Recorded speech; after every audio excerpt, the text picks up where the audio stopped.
My name is Sandra Whitaker, and I was the first to unlock the front doors of Caulfield Analytics every morning for the past 22 years. And I mean that literally. Every single morning, rain or shine, I turned that brass key, same one they gave me in 2001, and walked into a building I knew better than the lines on my own palms. I didn't just work there, I was that place.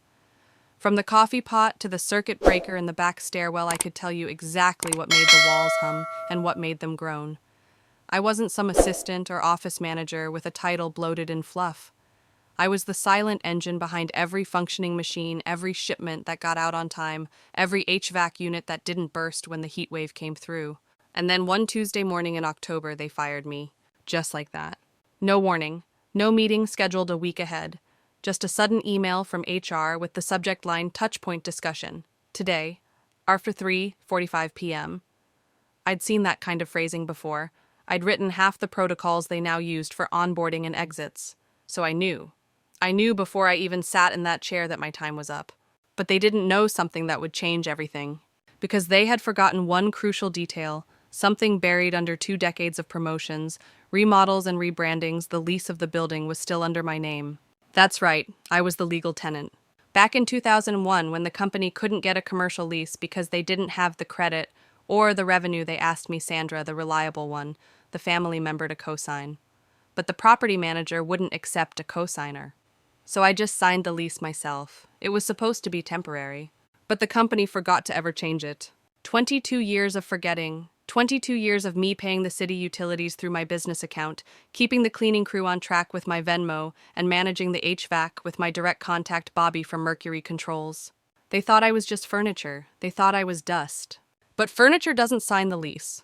Dust doesn't hold the keys. That morning, I sat in my car outside the office building with the engine still running. The fall air was sharp, slicing through the crack of my window. I wasn't crying. I was cold, yes, but not from weather. It was the chill of realization of betrayal, of calculation. For the first time in 22 years, I wasn't going to walk into that building to fix someone else's mistake. I was going to take back what was mine. And I know maybe you've been there.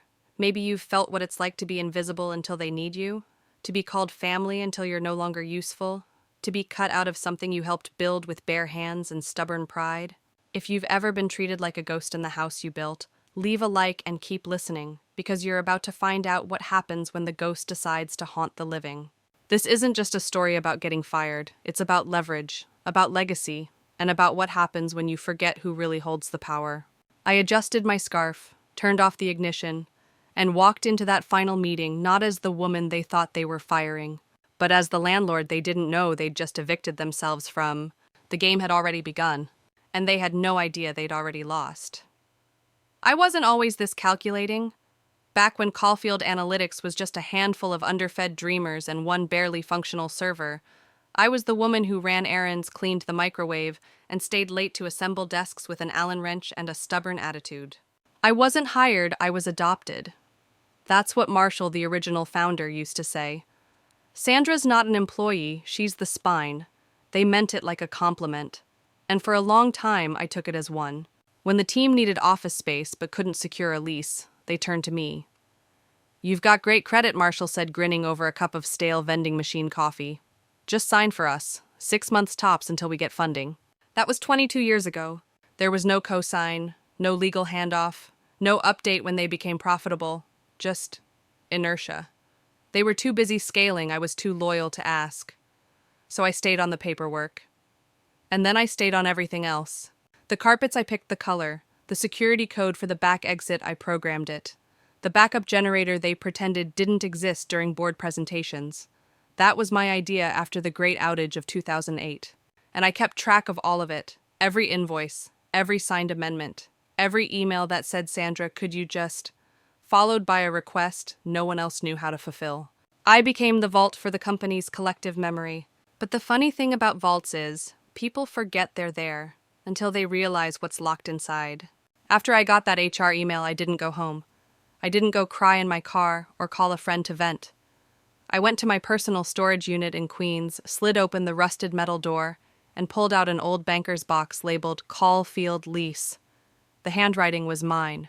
Sharp, clean, confident. Inside the original lease contract from 2001, 7 legal amendments, maintenance agreements in my name, HVAC contracts, water bills, trash collection notices, even a thank you card from Marshall's daughter with a drawing of our first one-room office, complete with stick figure me and a giant smiley face. They all called it a family back then, and I believed them. You know what it's like to be someone's family until they don't need you anymore? They forget who helped them take their first steps, who made sure the lights stayed on, who was there at 7:00 a.m. every Monday with coffee and a plunger when the toilets backed up and the world was on fire. I was that person. I stayed late on Christmas Eve when the server crashed. I drove back from my niece's recital when the CEO forgot his laptop for an investor meeting. I once removed a raccoon from the break room ceiling at 2 a.m., and I did it all quietly. No complaints, no invoices, no thanks. Until the day they sat across from me with their legally blonde HR rep and her nervous little intern and said they were restructuring. That word, restructuring. It's how they make betrayal sound like strategy. I handed in the keys that morning, 11 of them still labeled with my handwriting from 2001. But I kept the 12th, the one no one remembered existed, the key to the roof access door. It wasn't symbolic, it was legal, because the lease and every right attached to it was still mine.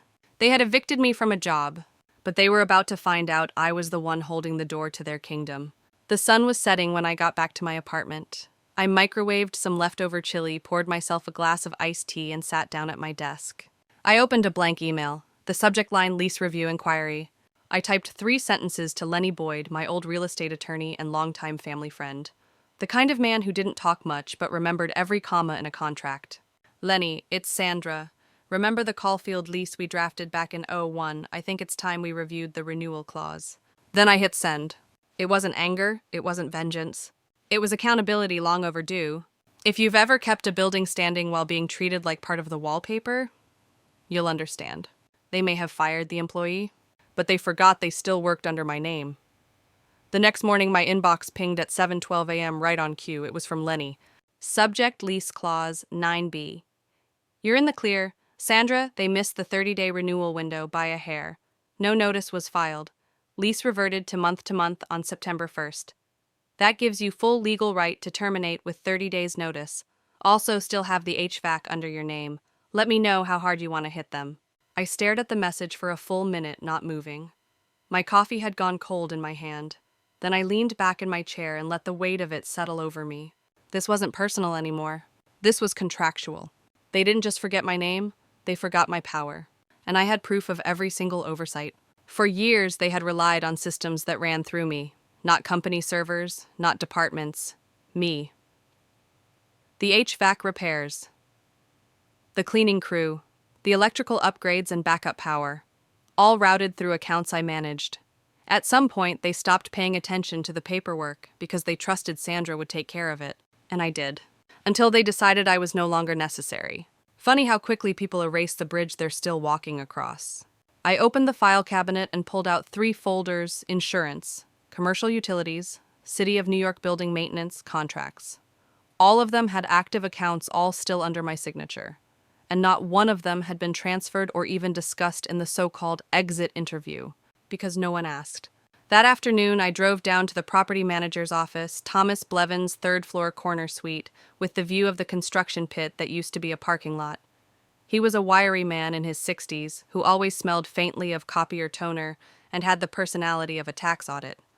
But he liked me, probably because I was the only tenant in 2 decades who never yelled at him.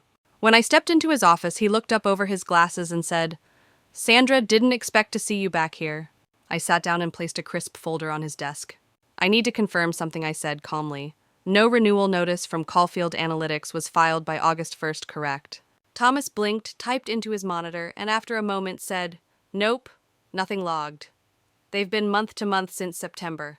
I nodded once. "Then I'd like to exercise my right as the legal tenant to issue a 30-day termination." He froze, eyebrows nearly reaching his hairline. "You're terminating the lease?" "Yes, effective immediately." There was a pause, a long one. Then carefully he said, "Do they know?" "They will," I replied. I left the signed documents on his desk and walked out without another word. My footsteps echoed louder than they had any right to in that sterile hallway. And for the first time in years, I didn't feel small. I felt heard. Back at home, I poured myself a drink, nothing fancy, just tonic water and lime, and sat at my kitchen table staring at the lease copy. 22 years of loyalty typed in Times New Roman and notarized with state seals. No fanfare, no plaque. But it meant something. Because now I wasn't just Sandra the office lady. I was Sandra the leaseholder, Sandra the gatekeeper, Sandra who no longer had to ask permission. I could have warned them. I could have sent an email with the subject line, "Hey, you missed a step." Could have forwarded the clause. Could have given them time. But that's not what they would have done for me. They didn't ask who signed the lease before they fired me. They didn't think to check the systems I held in my hands. They just assumed, like they always did, that everything would still magically work, because someone behind the curtain was pulling the strings. So I decided to let the curtain fall. Let them hear the silence. Let them feel the weight of forgetting the woman who kept their empire humming. If you've ever carried more than your title, if you've ever been indispensable but invisible, tell me in the comments. Let's make space for the people who hold the whole thing together without ever being asked if they're okay. They wanted my keys, but they forgot. I owned the door. I didn't sleep much that night. Not from nerves, God knows those had been burned out of me years ago, but from something sharper. Anticipation. I knew what was coming. I'd seen it before people who thought the rules didn't apply to them until the floor gave way. Except this time I wasn't the one scrambling to fix it. I was the one holding the lever.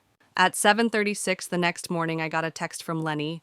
Filed, notified, clock starts now. Also, you still keeping the backup power in your name, Wild. I smirked. The backup generator was installed in 2014 after a transformer blew during a snowstorm. They'd gotten the credit. I'd gotten the monthly billing. Still had the contract, still had the maintenance service logging in under my account. The generator was just one more thing they never bothered to reclaim. By 9 a.m., I'd had 3 cups of coffee and printed a formal notice to vacate, laminated, double-sided, zip-tied to withstand New York wind humidity and panic. The property manager had already sent the legal copy by certified mail. But me, I wanted something visual. I wanted them to see it. I drove downtown, parked across the street from the building, and watched from the safety of tinted windows. My building, my lease, and soon not their office. Through the tinted glass, I could see the usual shuffle people in blazers, earbuds, and phone calls that sounded more like theater than business. Haley from HR was outside chatting with a delivery guy, no idea the bomb was already ticking. The moment it landed was almost anticlimactic. Just a quiet buzz as Thomas, the property manager, entered the building and made his way up the elevator with a copy of the official court-stamped termination. Then the zip tie. Then the notice posted cleanly to the glass of the CEO's corner office, notice to vacate 30 days, failure to renew lease, legal enforcement imminent. Boom. And just like that, I had spoken louder than 22 years of emails ever had. I could have driven away. Could have gone home and waited for the fallout from a distance. But I didn't. I needed to feel it. So I stayed. I sat in my car with my thermos of tea and watched it all unfold like opening night of a play I'd helped write but would never perform in. At 10:03 a.m., the first reaction came a junior associate, probably someone 2 years out of undergrad, pointed to the notice and called someone over. Then another person came, then 4 more. By 10:12, the CEO's assistant was reading the paper like it might bite her. Then came Haley. She stared at the notice as if it had appeared by dark magic, tried to peel it off. When it wouldn't budge, she pulled out her phone and called someone pacing like a show dog on a short leash. I could practically hear the confusion. Who posted this? Is this real? Why didn't we know about this? Wait, who signed the lease again? The irony hit like champagne fizz. They'd fired the only person who could have answered all those questions. That's when I allowed myself the smallest smile. Because this wasn't revenge. Not really. Revenge implies emotion, anger, spite. What I was doing was accountability. They had removed me like a used paper towel. But paper towels don't own legal documentation, do they? And if you're wondering, no, I didn't feel guilty. I felt seen. For once, it wasn't me being summoned to fix the copy or reboot the routers, or find the mystery smell in Suite 3B. I was no longer their safety net. I was the one pulling it out from under them. And if you've ever had to watch people take credit for your work, if you've ever stood by while someone younger, shiny or less, you was praised for holding up something you built brick by brick, then you know exactly how that moment tasted. It wasn't sweet. It was justice. The next 24 hours were a slow spiral of chaos I could feel, even from my tiny apartment in Queens. By 7 a.m. the following day, I'd already received 3 anonymous calls from blocked numbers. I didn't answer any of them. I didn't need to. The panic was practically pulsing through the air like heat from an open oven, and the oven door was swinging wide. At 7:42 a.m., the inevitable happened. My phone lit up with a name I hadn't seen since last December: Nathan Altman, CEO. The same man who'd once drunkenly congratulated me on 20 years of admin wizardry while forgetting that I ran the entire ops infrastructure of his precious company. The same man who never once said thank you when I saved his quarterly presentation from disaster because the HDMI setup in the boardroom shorted out. I let it ring twice, 3 times, picked up on the fourth steady as steel. Miranda speaking. Sandra, what the hell is going on? His voice was already cracking, the desperate tremor of a man used to controlling every room now suddenly locked out of his own. I didn't flinch. I assume this is about the lease termination? You can't do this, he snapped, trying to sound firm but coming off like a teenager caught shoplifting. Do you realize what this looks like? The board's on fire, the press is sniffing around. This is career suicide. For both of us. I let that hang in the air for just a second. Then, actually, Nathan, it's career housekeeping. And I'm just cleaning out the space I still legally control. You blindsided us. No, I said calmly, walking to my desk.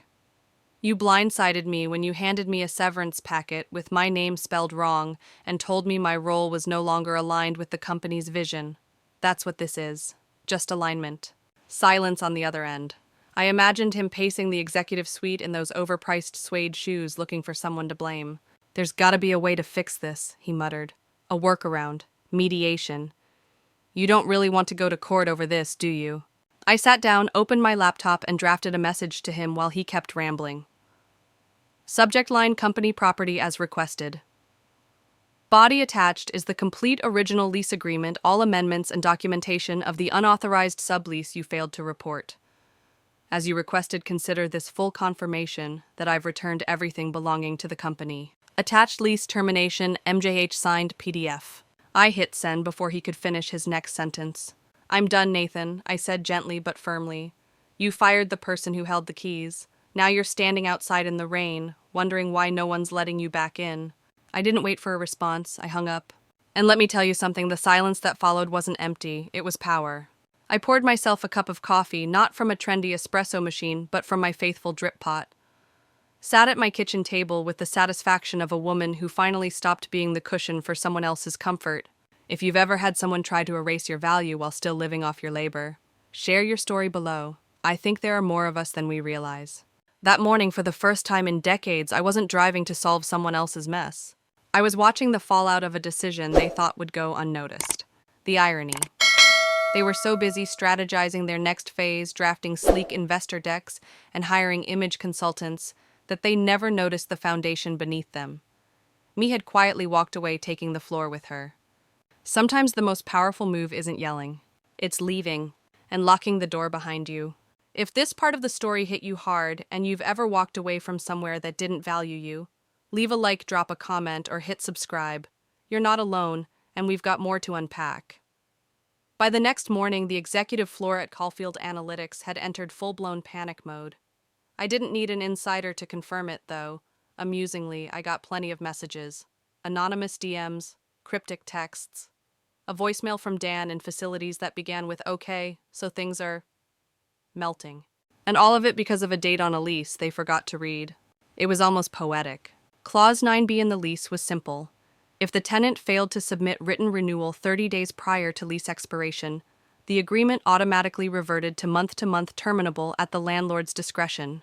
That date had been August 1st. It was now September 6th. They hadn't just missed the deadline, they'd ignored it, buried under org charts and rebranding decks and new hire welcome emails. And so I'd done what any responsible landlord would do when a tenant's lease lapsed. I'd found a better offer. Bloompulse, a wellness tech startup, had been circling downtown office space for months. I met their founder at a farmer's market, both of us reaching for the last bunch of beets. One conversation led to another, then to coffee, then to her handing me a signed letter of intent offering 3 times the current rent for the same square footage. They wanted kombucha on tap and rooms infused with essential oils. I wanted to never hear the phrase, "Sandra, can you just fix this real quick?" ever again. Done.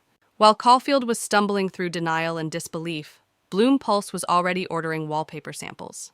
That contrast, one falling the other rising, lit something in me. Not anger, not vengeance, clarity.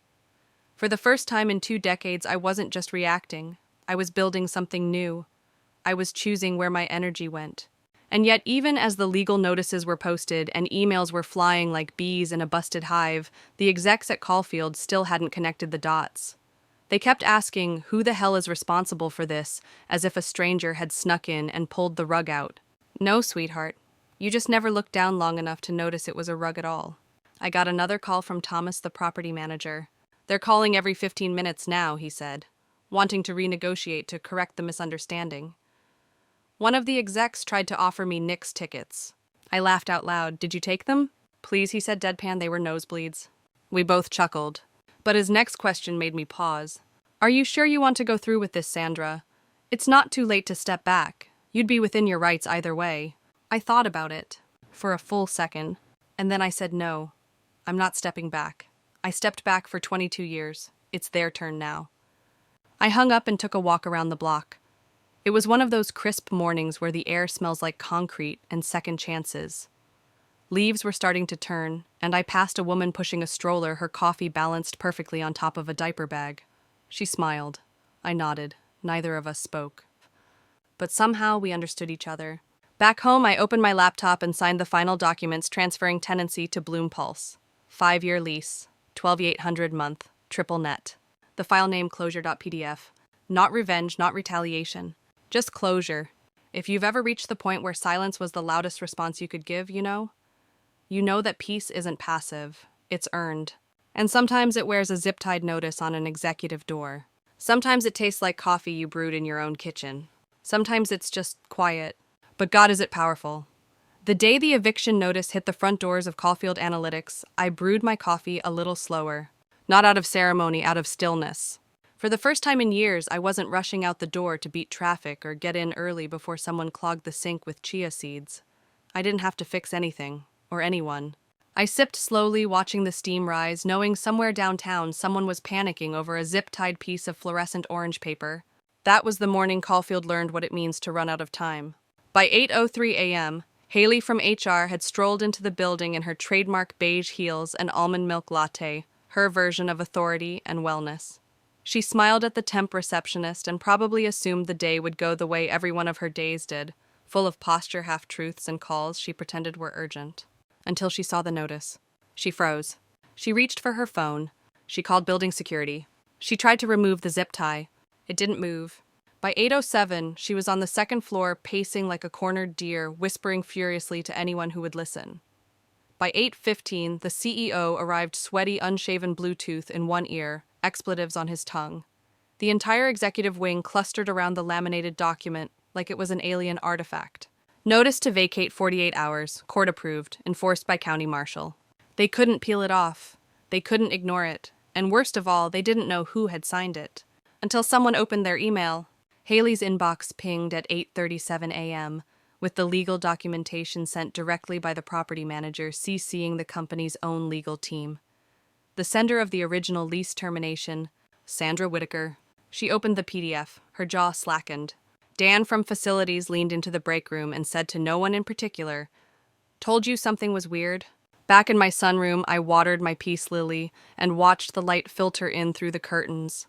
My phone buzzed like a beehive. First came Lenny, my lawyer.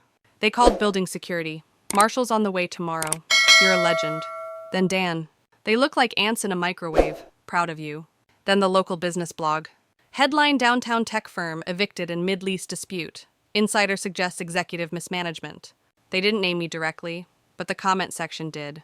Someone uploaded a grainy photo of the notice. Another replied, "Didn't their ops lady work there for like 20 years? And then she knew where all the bodies were buried."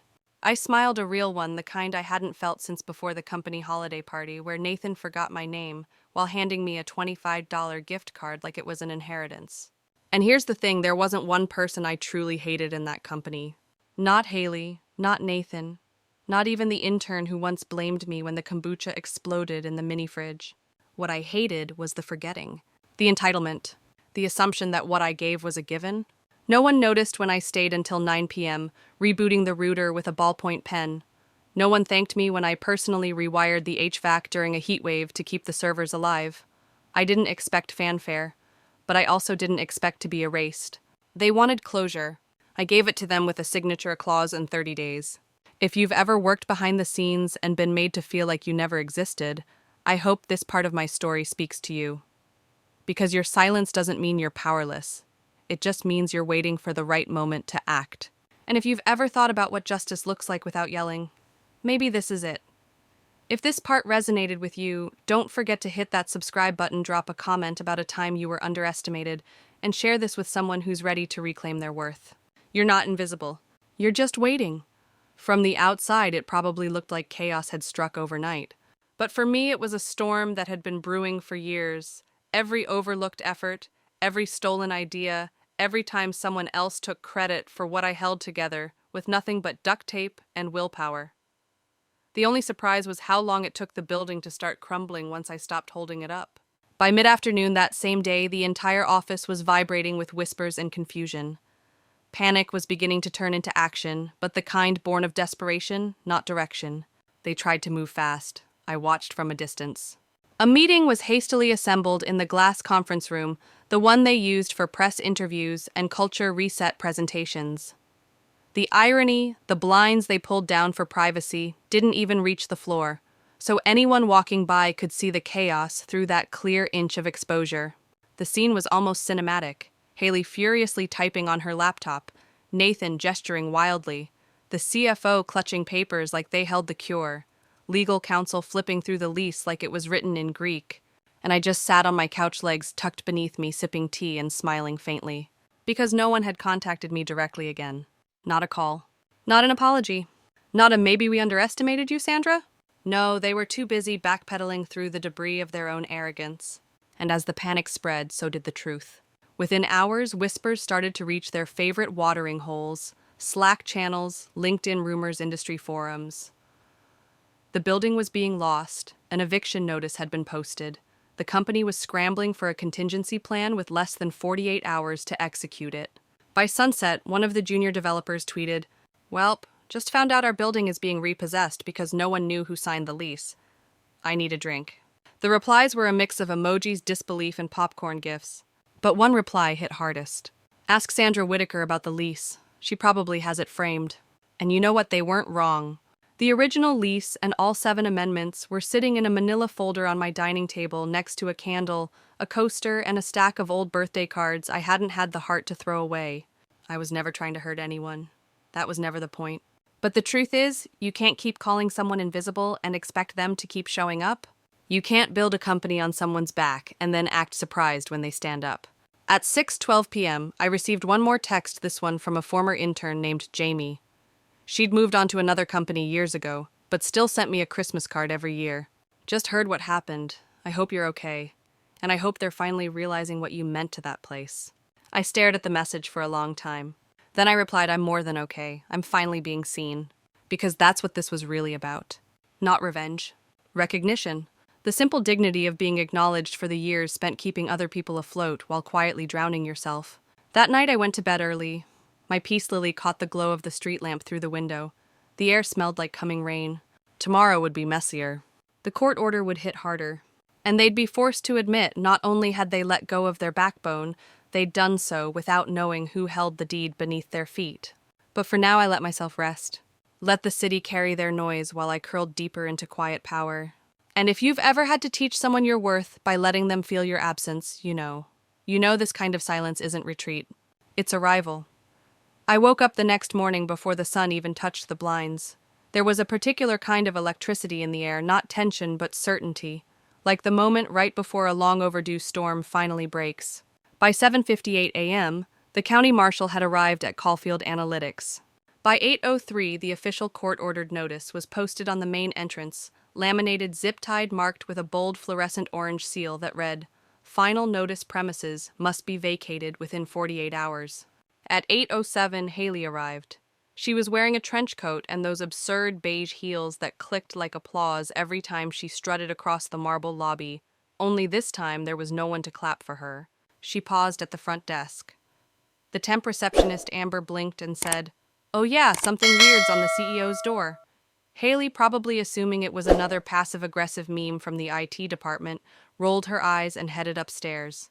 By 8:10, she stood frozen in front of the glass office door, jaw-slack fingers trembling, latte still in hand. I wasn't there to see it, but Dan from facilities texted me 2 words and a timestamp. It landed 8:10. She pulled out her phone, called building security, then called Nathan. By 8:30, the CEO arrived, unshaven, Bluetooth dangling from one ear like a forgotten accessory. He stormed toward the office, saw the notice, and stopped cold. He didn't even touch it at first. He just stared at it like it was some kind of hallucination, a dream or a prank or maybe just karma in printable format. By 8:37, Thomas, the property manager, called. "Mr. Altman," he said, smooth as chilled scotch. "This is to confirm enforcement of the lease termination. You were notified via certified mail and email over 2 weeks ago." There was a pause, then Nathan's voice. "You think we ignored a legal notice on purpose?" Thomas didn't flinch. "If you didn't ignore it intentionally, that's actually worse." By 9:00 a.m., the whole floor knew. People began gathering like birds before a storm, whispering, pretending to look busy while peeking over laptops, peeking at their phones, peeking at the fire they all knew was about to spread. By 9:10, an emergency all-hands meeting was called. In the infamous glass-walled conference room, they tried to regain control. But those floor-to-ceiling windows didn't hide anything. The blinds, as always, stopped a foot too short. I imagined the scene, Haley red-faced, scrolling her inbox for the lease they never read. Legal flipping through documents too late. The COO whispering about reputational damage. The marketing director wondering if they could spin it. And Nathan blinking in disbelief, still waiting for someone else to fix it. Except the someone they needed wasn't there. I was at home in my robe finishing the crossword. And while they scrambled for answers, I pulled out the lease one more time, just to hold it, just to remember how far I'd come. Because they'd treated me like a footnote, and now I was the author of their final chapter. If you've ever had to be quiet for too long, if you've ever watched others take credit while you kept things together in silence, this part of the story is for you. Because silence isn't weakness. Sometimes it's precision. Sometimes it's the sound of everything they took for granted walking away. And sometimes it's the noise that comes right before everything they built collapses. If you've ever felt like the invisible one holding the structure together, share your story below. And if this part struck a chord, hit subscribe so we can keep telling the stories they never expected to hear out loud. By the time noon rolled around, the office was in full meltdown. You could see it from the street executives pacing behind the glass walls like trapped zoo animals. Fingers jabbing at screens, mouths moving faster than their brains could catch up. The kind of panic that doesn't come from sudden disaster, but from the slow realization that you built your entire kingdom on sand. And the tide just came in. I sat on my porch watching traffic hum in the distance, a glass of iced tea sweating in my hand. It was one of those September days that still pretended to be summer warm, but with a bite just beneath the breeze. And I couldn't help but smile, not from cruelty, not from vengeance, but from clarity. It wasn't about what they did to me anymore. It was about what they did to themselves. At exactly 12:07 p.m., my phone buzzed again. Nathan Altman, calling, again. This time I answered on the second ring. "Sandra speaking." His voice was gravel-laced with caffeine and panic. "What the hell is going on? Do you have any idea what this looks like? You're evicting an entire company. Our investors are calling. The board's freaking out." I cut him off with a breath so slow it felt like molasses. "Nathan," I said, calm as a stone in a river, "you fired the person who held the keys." He sputtered. "We assumed the lease had been renewed, that it had transferred years ago. We thought—" "There it is," I said, leaning back in my chair. "That word. Assumed.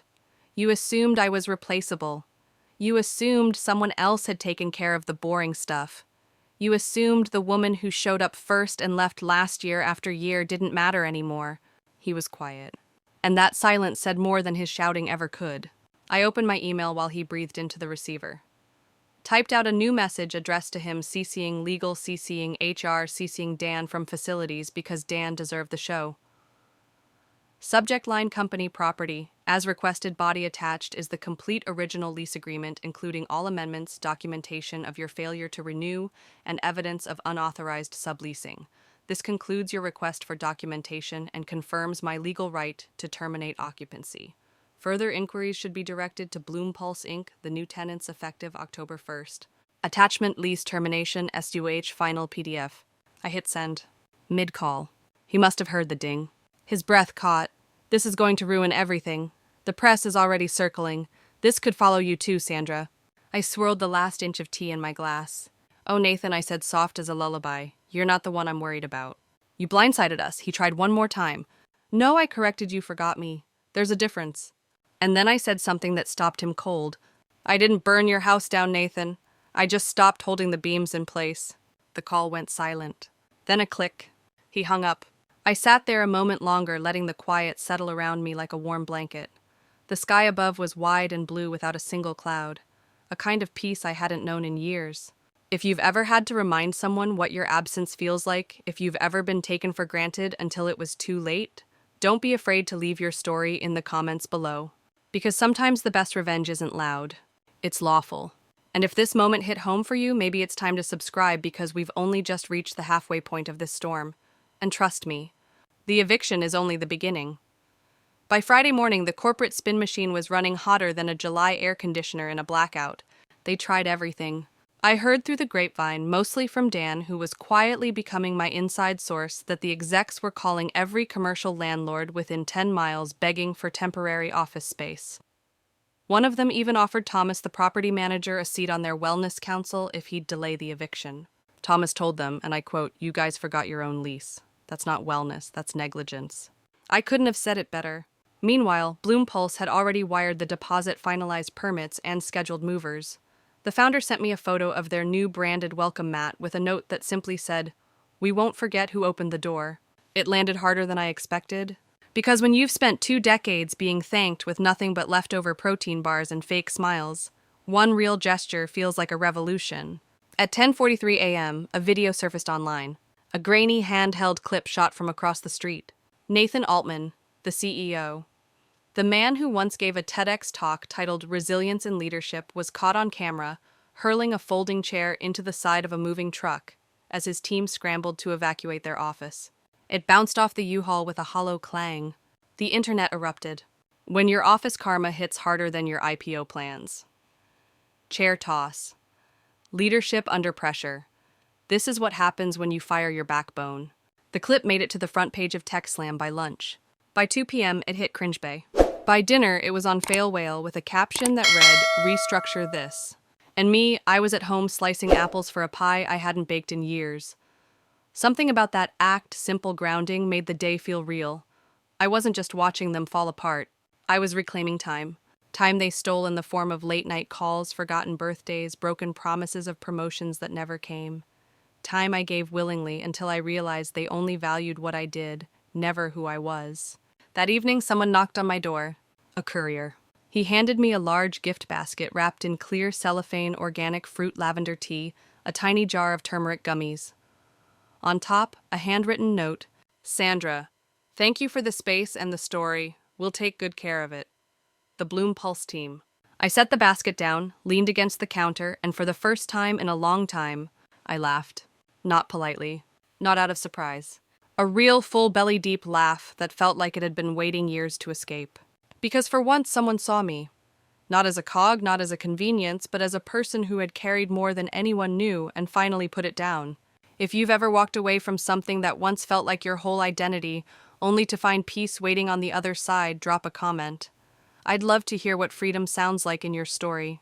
And if this chapter gave you even a sliver of satisfaction, a flicker of finally don't be shy, go ahead and subscribe. We're not done yet. There's more to this journey. Because closure isn't just a legal term. Sometimes it's a gift basket and a deep breath. That weekend, the building sat in a strange kind of limbo. Most of Caulfield Analytics had cleared out by Saturday afternoon. Filing cabinets on dollies, half-filled moving boxes, marked urgent office plants left to wilt in corners like forgotten goodbyes. They tried to keep it quiet, tried to look composed. But you can't mask a corporate exodus with tinted windows and designer sunglasses. And you definitely can't hide the shame that comes with getting evicted by the woman you fired 2 weeks earlier. I didn't go by in person, I didn't need to. Dan texted me a photo that said it all, a printed sign taped crooked to the back of the U-Haul, with black marker scrawled across it, "Strategic relocation. Nice try." What it really meant was, we got caught sleeping while the lights went out.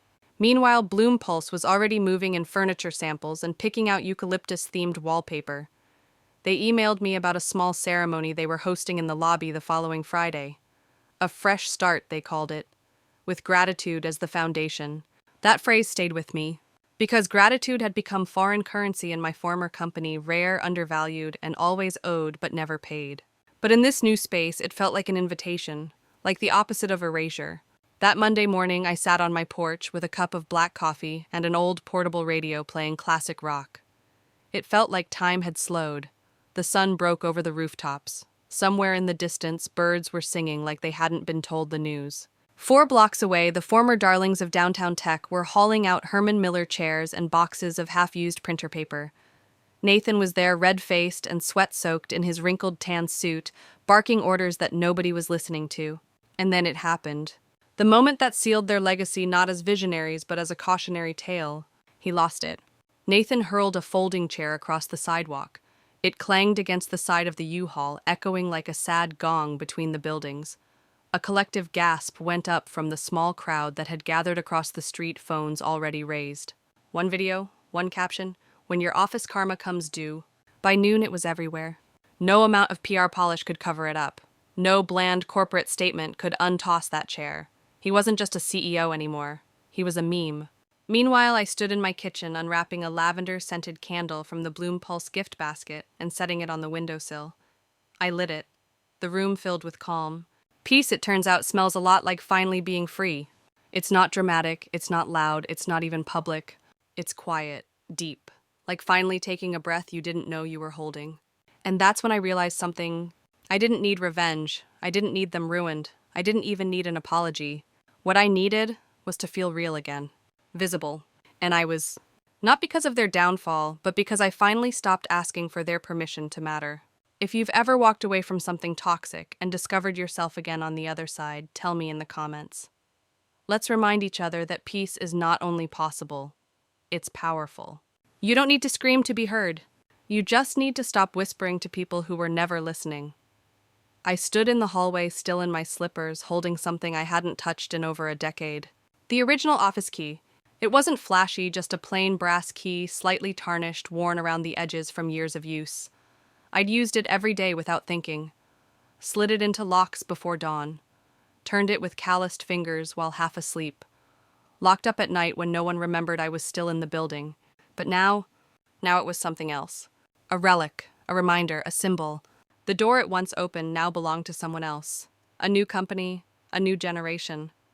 People who would never know what it took to get that lease signed in the first place, who never stepped over puddles from leaky HVACs, or scraped sushi out of the smart fridge after product team forgot to clean up. But that didn't matter, because that key had done its job. And so had I. I walked to the hallway near my bookshelf, where my family photos hung next to a framed paycheck from my very first job at the county clerk's office in 1981. Right beside it, a small brass hook had been waiting. I hung the key. No plaque, no ceremony. Just closure. Not because it unlocked anything now, but because it once opened everything. And now it closed the chapter exactly how I chose, quietly, legally, permanently. I sat back down at the kitchen table, manila folder, still open, files tucked neatly in place. The lease, the amendments, the receipts, even the post-it note from the founder's kid with a doodle of a unicorn, and "Thank you, Miss Sandra," scrawled across the bottom. It hit me in a wave how much I'd carried, how little they saw. But in that moment, I didn't feel angry. I felt clean, because I hadn't burned a bridge. I'd simply drawn the map they refused to read, and then I took the exit they didn't believe I'd ever use. You know, when you spend your life being reliable, people stop asking if you're okay. They assume you'll keep showing up, keep fixing it, keep smiling, until one day you don't. And that's not cruelty. It's clarity. Because the longer you let people take you for granted, the harder they crash when they realize they never even learned how the system worked without you. That's what Caulfield was facing now. The systems were broken, not because I sabotaged them, but because they were never theirs to begin with. They belonged to the person they thought was replaceable. And now, they were learning the cost of forgetting the hands that held everything in place. If you've ever been that person, the glue, the backbone, the invisible scaffolding, holding up someone else's empire, I want you to hear this. You were never just a helper. You were essential. And if they couldn't see it, that's on them, not you. If this part of the story brought something up for you, I'd love to know. Leave a comment, share your moment, or just hit subscribe so you don't miss what's next. Because the most powerful stories are the ones told by people who finally stop being silent. And this one, I'm just getting started. It's strange how fast people rewrite history when they're embarrassed by it. By Wednesday morning, Caulfield's leadership team had already begun crafting their version of events. Quiet damage control campaigns, internal memos full of euphemisms like unexpected lease complication and short-term transition opportunity. They told the team it was a routine relocation, that everything was under control. But the boxes said otherwise. So did the panic in their eyes. I received a final email that day from someone I didn't expect, Kevin Lynn, the former director of strategy. We'd barely spoken in my final months there. He was polished, always on the move, the type who walked past people like me without making eye contact unless something broke. His email was short. Sandra, I didn't know the lease was still in your name. No one did. We were told it had been taken care of years ago. I just wanted to say, I see what you did, and I understand why. Honestly, I respect it. You deserved better. Kevin. I didn't reply. Not out of spite, but because I no longer owed them my emotional labor. I'd spent too many years soothing egos, translating their failures into something manageable. They made their decisions. Now they could live with them. But even as they packed up their beanbag chairs and yoga balls, a part of me wondered, would they ever truly learn? Would they understand that this wasn't a betrayal? It was a boundary. Because for 22 years I never said no. Not when they needed someone to sit through weekend maintenance. Not when they called at 5 a.m. because the power had gone out. Not when someone from payroll accidentally deleted everyone's W-2s and I had to drive across town to the off-site archive. They'd built their business on my yes. So when I finally said no, it didn't sound like resistance. It sounded like a foreign language. Dan texted me one last update that afternoon. All clear. Office is empty. Bloompulse starts moving in Friday. CEO's face looked like he aged 5 years overnight. Still want me to save you a seat at the launch party. I replied, only if they have real food. No more cold-pressed beet juice. I laughed out loud as I hit send. That was the beauty of it. This whole story started with me being overlooked, and now I was getting invited to celebrations in the very space they once assumed I was too old to matter in. The power of leverage isn't about dominance. It's about clarity. It's about realizing that every unnoticed favor, every midnight fix, every spreadsheet you rebuilt, because no one else could be bothered, those things have weight. They accumulate. They're ledger entries no one tracks until you do. And when you finally cash them in, it shakes the whole building. So I sat down at my desk, opened my notebook, and wrote one line at the top of a fresh page. They wanted me gone. Now they're gone, and I'm still standing. Because that's the lesson, isn't it?